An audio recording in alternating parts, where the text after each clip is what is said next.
Outside of our main characters, there are several rebels who contribute to the story of Star Wars and add texture to the narrative. These characters deliver important expositional dialogue and sometimes play key roles in the events that unfold. They also act as points of connection so that we develop a genuine care and concern for the rebellion and its cause. In this three-part series, we'll take a look at the leaders, soldiers, and pilots of the rebellion while exploring some real-life takeaways that we can consider and potentially put into practice. We'll also include the main characters as they apply to each category, but confine our analysis of them to these particular roles. So let's dive in, beginning with the leaders of the Rebel Alliance. Before the battle of the first Death Star, we meet Generals Willard and Dodonna, who aren't named on screen but who are listed in the credits in the script.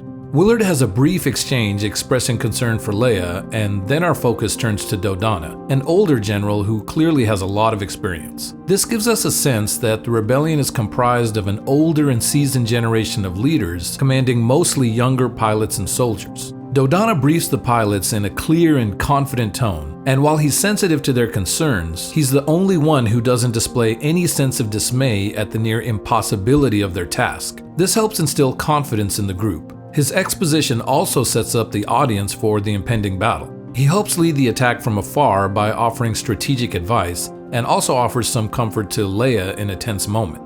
In The Empire Strikes Back, we meet General Rieekan, another veteran commander. His leadership style is foremost respectful of the individual, as he warmly concedes Han's need to leave the Alliance. He doesn't let him go without acknowledging his abilities though, as well as his regret in losing him. Rieekan is a pragmatic leader who's able to predict the Empire's moves and take appropriate countermeasures in order to protect his people. He also works in tandem with Leia and Han, demonstrating a collaborative approach. We also encounter Major Durlin, who in one brief scene demonstrates compassion for Leia while maintaining a balanced perspective towards rescuing Luke and Han versus preserving the safety of the base.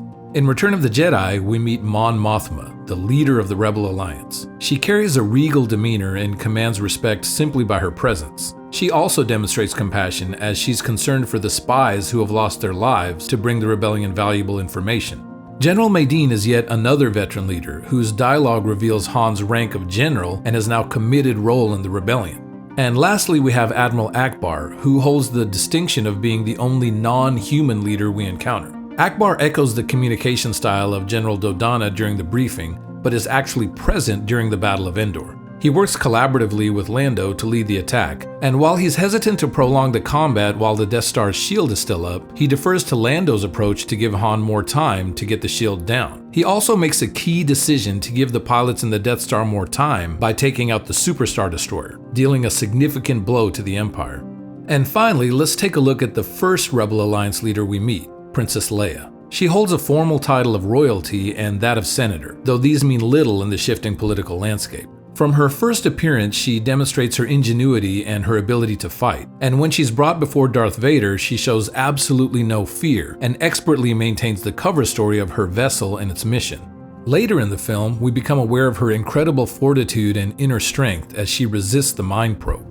When she meets Governor Tarkin, she again demonstrates her confidence and quick thinking as she lies about the location of the Rebel base in an attempt to save her home planet. Before the Death Star battle, she delivers the schematics of the battle station and urges her comrades into swift action. And after the victory, she acts in her royal capacity to honor the heroes of the day.